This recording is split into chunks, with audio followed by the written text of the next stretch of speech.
And I want to let you know there's some folks here from my district. And of course, they know in terms of the fact that these are issues that we deal with, and we deal with them all the time. But we need sparks. We need sparks in a major way to be able to stand. So Esther, I know it's not easy. That when you have to pull organization together, when you have to look for the funding, when you have to look for the involvement, and when you have to look for people that understand what you're saying, I recognize all of that. But in spite of it all, don't give up, because what you're doing is good, and we need more good. We've long been a support system for the needs of millions of new mothers, and we congratulate them for their continued good work. It's astonishing to learn that 1 in 8 new mothers experience the severe and often long-lasting effects of postpartum depression. Having spoken with sufferers of PPD, I can only imagine the scope of the psychological and familial effects that accompany PPD. And while I can't fathom personally the distress one must experience when living through PPD, I can empathize with the need to be surrounded by a network of individuals well versed in responding to and caring for those affected. Sparks has assisted thousands of new moms suffering from postpartum depression. So it is a special privilege and honor to have this luncheon in our nation's capital, where we will recognize the contributions of Sparks and some of its prominent supporters. Again, I want to commend Sparks for its life-affirming work, and an organization whose chosen name based on the acronym for its mission statement, serving free and postnatal women and families with awareness, relief, knowledge, and support. Sparks, we have a very clear blueprint of concrete services, including transportation, childcare, meal preparation. This is a dream list of women who are faced with recovering from these illnesses. Okay? So it has long-term viability. No other illness does the health in one being of one individual so directly affect the long-term health and well-being of a mother. In this case, a helpless infant. So I stand ready to support Sparks and work with any legislator who's ready to go in and grab those federal dollars while we have them and get this program replicated in every community across the country. Thank you very much. But, I think it's of utmost importance to have brought this significant cause to this significant place. And I hope, the Chinese have an expression, they say, happy wife, happy life. So I would like to say that postpartum, the battle of sparks can be summed up that a happy mother can bear another. And therefore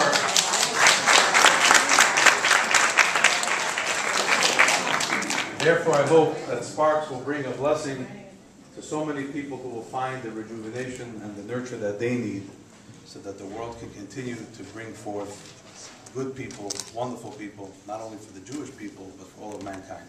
Thank you for coming back to our sense of that, we have to be with those who are powerless. And I think we have to be with those whose sickness, as was said by Rabbi, in the shadows. So I think you are living out that same life that I have to live out. And to see all of the members of the Abadis here and others, I think it's wonderful, and I think we have to celebrate it. Thank you so much. Esther is truly a woman of valor. She has gone beyond herself and her own comfort zone and created an organization that helps women and families and children that are plagued by this postpartum depression. I am honored to know her. I'm honored to be in the presence of all of you. And I thank you for coming to our nation's capital, coming not only for luncheon, but coming to make a difference and to help educate members of Congress so that we can work together and help those thousands and thousands of our fellow citizens that live with this on a day-to-day basis, have no idea where to turn and who to talk to and what to do, and that's what Esther and Sparks has done. So I thank you very much for being here. unfortunately around here, people don't, they like to look at body parts.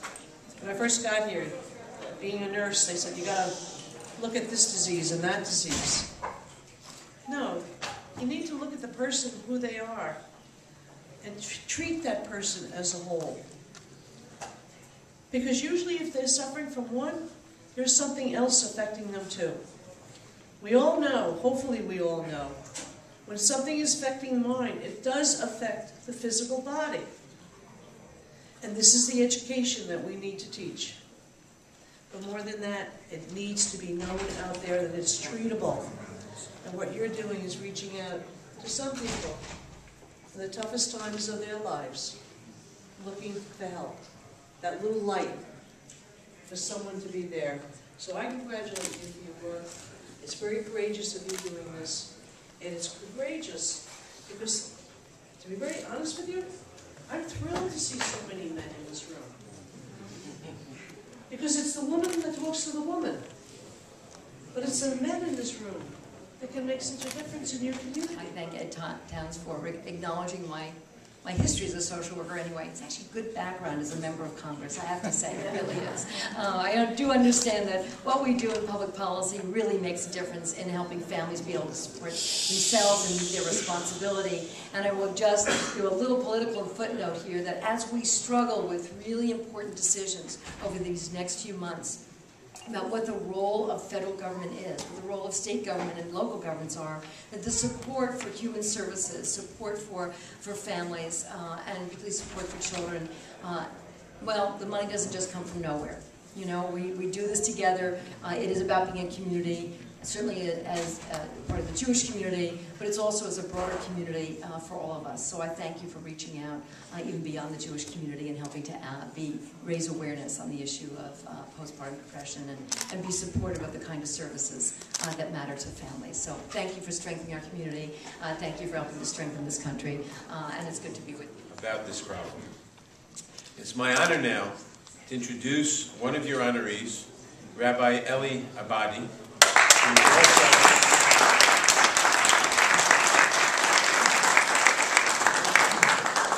who's unusual among rabbis in being the title that I have here is Rabbi Eli Abadi, MD. That's rather unusual. We know that the Tanaim all had different occupations. One was a cobbler, a shoemaker, a carpenter, or whatever. And Rabbi Abadi follows in that tradition, not only a rabbi and a Talmud Chacham, but has a different occupation, which is also a service occupation that helps people.